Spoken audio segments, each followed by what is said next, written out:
Bonjour à tous, bonjour Frédéric Souillot. Bonjour Dieu Wittenberg. On l'a dit dans le journal de 7h30, c'est le retour des mobilisations, des manifestations, des grèves en ce vendredi 13 octobre. Vous, secrétaire général de Force ouvrière, vous allez défiler à Paris avec les numéros 1 de toutes les centrales. On est 5 mois après la promulgation de la réforme des retraites. Dans le contexte du moment, marqué par la guerre en Israël et ses conséquences en France, le président Macron l'a rappelé, hier, 13 Français sont morts, 17 autres sont portés disparus. Est-ce que vous ne craignez pas une mobilisation modeste, en demi-teinte aujourd'hui? Alors non, il n'y aura pas de mobilisation modeste. Il y a 3 semaines, vous m'auriez posé la question, je me serais interrogé. Mais aujourd'hui, les retours que nous avons pour cette manifestation contre les politiques d'austérité, pour la hausse des salaires et l'égalité entre les femmes et les hommes, ce sera les 3 slogans, seulement ces slogans-là, qui seront tenus. Et bien évidemment, il y aura encore quelques slogans qui disent qu'on ne veut toujours pas de cette réforme des retraites.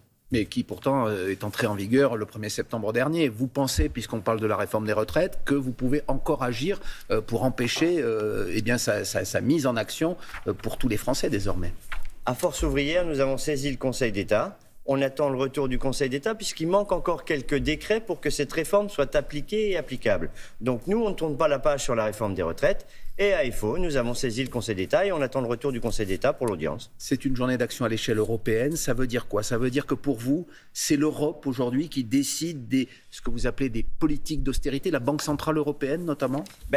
Écoutez, notre Confédération Européenne des syndicats, on a eu les retours de la Banque Centrale Européenne qui dit que le quoi qu'il en coûte version française, vous l'avez fait, on vous a prêté de l'argent, aujourd'hui il faut rembourser. Et les premières variables d'ajustement sur le remboursement, c'est moins de services publics, moins de protection sociale collective et politique d'austérité remise en place par le gouvernement. Et on la voit à travers le projet de loi de finances de la Sécu. Alors justement, moins de protection sociale collective, je reprends vos termes, c'est l'une des marques de la politique d'austérité que vous dénoncez. Et ce PLFSS, ce fameux projet de loi de financement de la sécurité sociale, on en connaît les grandes lignes, il prévoit quand même 254 milliards de dépenses pour l'assurance maladie. Ça fait 3 milliards de plus que l'an dernier, 3,3 milliards. Pourquoi il en faudrait, selon vous, encore plus? Mais parce que aujourd'hui, sur ce projet de loi de finances de la Sécu, c'est simplement, on rembourse quoi? Des exonérations sociales sur les 1,6 fois le SMIC, sur les salaires. Donc, à un moment ou à un autre, on dit à la sécurité sociale, vous devez prendre en compte les exonérations octroyées par le gouvernement. Donc, à un moment ou à un autre, il faut que chacun prenne sa part. Oui, mais très concrètement, par exemple, le projet se propose de lutter contre les arrêts maladie abusifs. Par exemple, le fait de pouvoir être déclaré en arrêt maladie par téléconsultation. Ça concerne quand même 16 milliards de dépenses pour des caisses de la sécurité sociale en 2022. Il y a eu une augmentation de 7%. Ce sont les chiffres de Bruno Le Maire. En quoi ça vous choque qu'on essaye de faire des économies, par exemple, là-dessus, sur les arrêts maladie? Alors, sur les arrêts maladie, encore une fois, on va remettre le projecteur sur une toute petite partie. Ce n'est pas 16 milliards d'arrêts en visioconférence ou quoi que ce soit. Parce que mais comment vous expliquez qu'il y a une augmentation des arrêts maladie, par exemple? Eh bien, peut-être que se sentir bien au travail après le confinement et tout cela, ce n'est pas une réalité. Et puis, les arrêts maladie, contrairement à ce que disait Bruno Le Maire, ce n'est pas des arrêts de maladie, les gueules de bois du lundi matin, comme certains les appellent. Non, ce sont des arrêts maladie longue durée, plus de 2 semaines. Ça veut dire quoi? Qu'il y a une souffrance au travail? Ça veut dire qu'il y a une souffrance au travail, et puis que ce sont des arrêts maladie pour maladie. Ce n'est pas autre chose.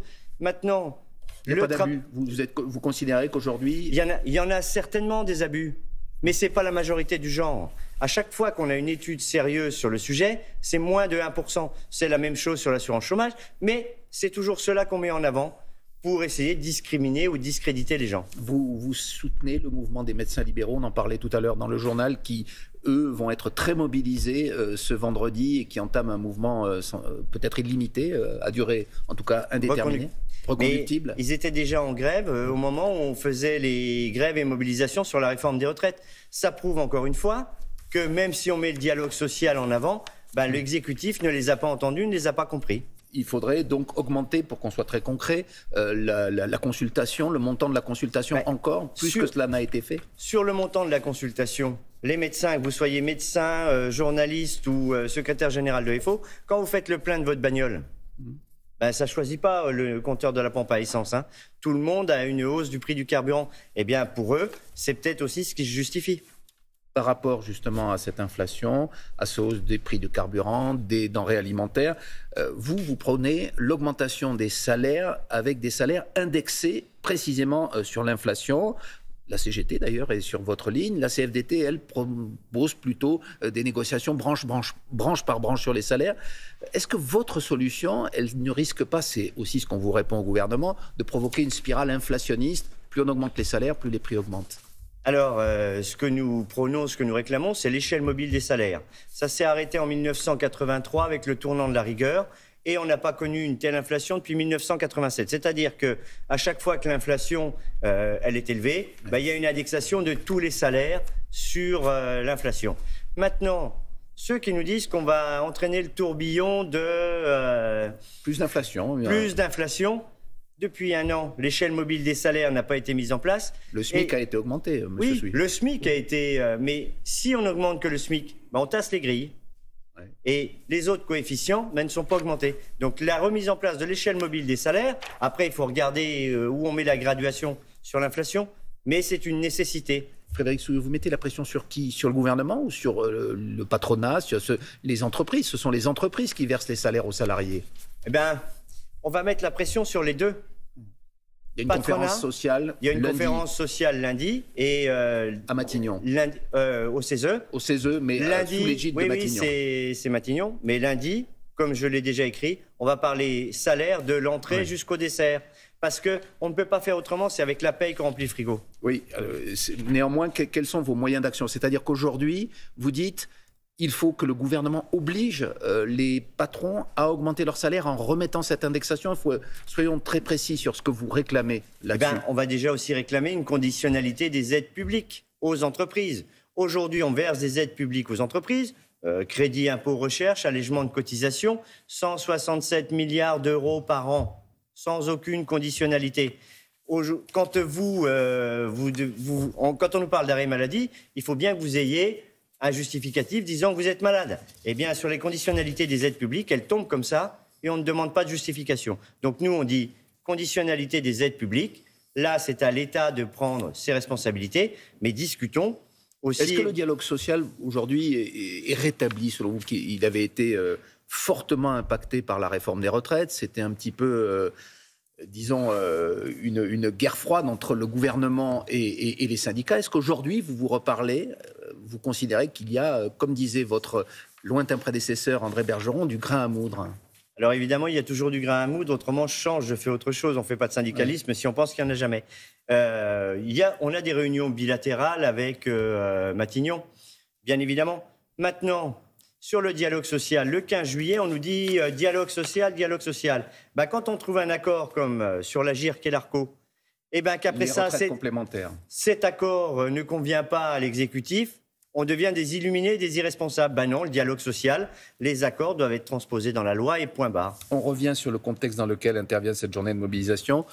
Je le disais, le président Macron s'est exprimé hier. Est-ce que vous pensez que les Français ont vraiment aujourd'hui la tête aux luttes sociales, alors que la gravité de la situation touche aussi des familles françaises? Les Français ont la tête à ce qui est leur priorité de tous les jours, c'est-à-dire l'inflation sans l'augmentation des salaires. Aujourd'hui, c'est plus compliqué pour certains. Oui, mais ils regardent autour d'eux, ils voient aussi qu'il y a des fractures dans la société. Ils le regardent. Mais à partir du moment où vous êtes déjà obligé d'économiser, vous avez vu la dernière étude, tout le monde ne fait plus 3 repas par jour pour pouvoir faire le plein de la bagnole, pour pouvoir continuer à aller au boulot la dernière semaine du mois.